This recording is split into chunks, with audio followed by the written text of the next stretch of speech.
market and going all over the place. And so sooner, we might be getting access inadvertently, into this debt peonage, which we tried to exit in 2006, 2005. But I don't know about, devaluation and sovereign debt. I can't have problems with the linkage, because when you devalue, essentially you devalue because you want to boost, when you have export competitiveness in certain products. And those of us who have kicked against devaluation will say that, it's the way to go, because we don't have a diversified economic base.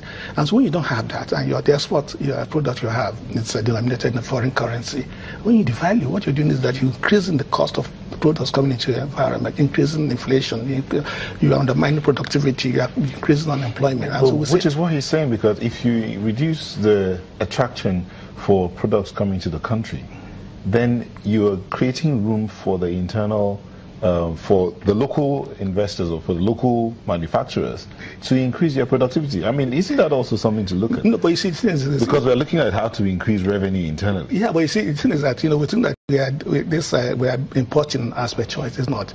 I mean, the central bank tried to stop at one items from coming into this country, and there was uproar everywhere. People are saying that those are not primary products, they were intermediate products, and so on and so forth. And then it's beginning to pay off. So people have been forced to look inwards. There are so many things.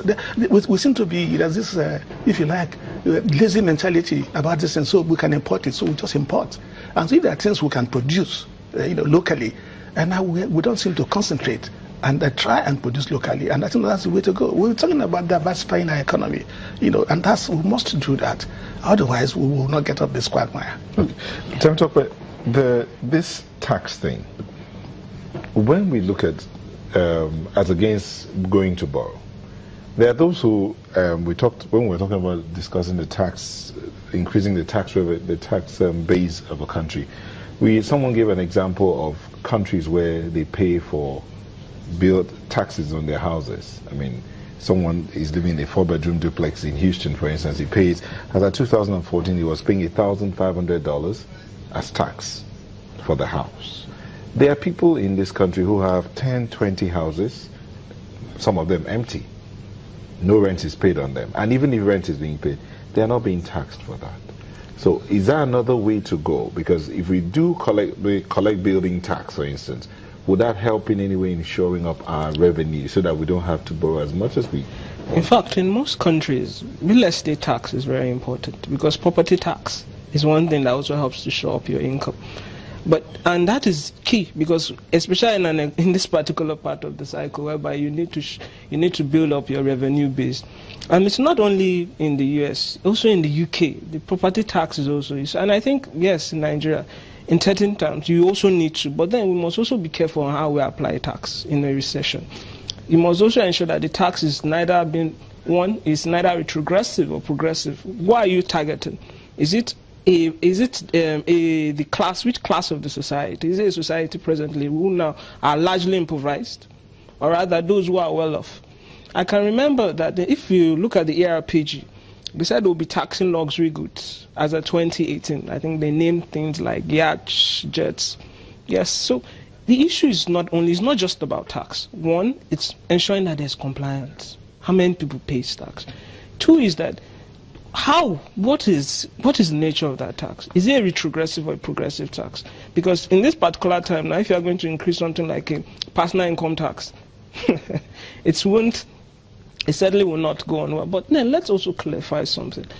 I had from the other side of the pool, people talked about Japan 250% to GDP, and yes, it's true. But then the reality is that debt does not have a one-fit-size scenario. A country like Brazil has its debt to GDP at 64.2% and is in an austerity. On the other side is that you have a Japan which has 250%. And it is not in an austerity. In fact, it's still stimulating. The question is why?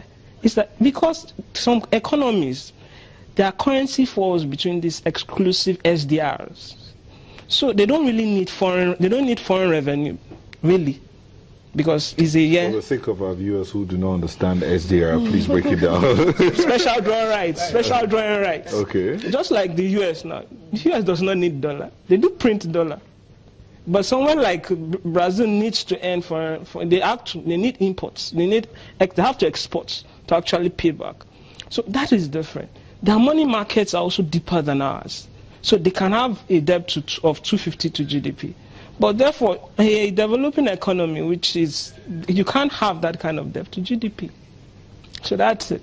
And lastly is that in other economies too, what people are doing, especially in South American economies, is that they're also running these concessionary policies. Because people have come to terms that you also have to have PPP, the private and public partnerships. And it works well, because people also come to terms that the private sector also know how to manage this very well, because they want to make profit. They manage it well. They also ensure that they pay tax. So it has a round tap effect. And it also reduces the effect, actually, on federal government, which is key.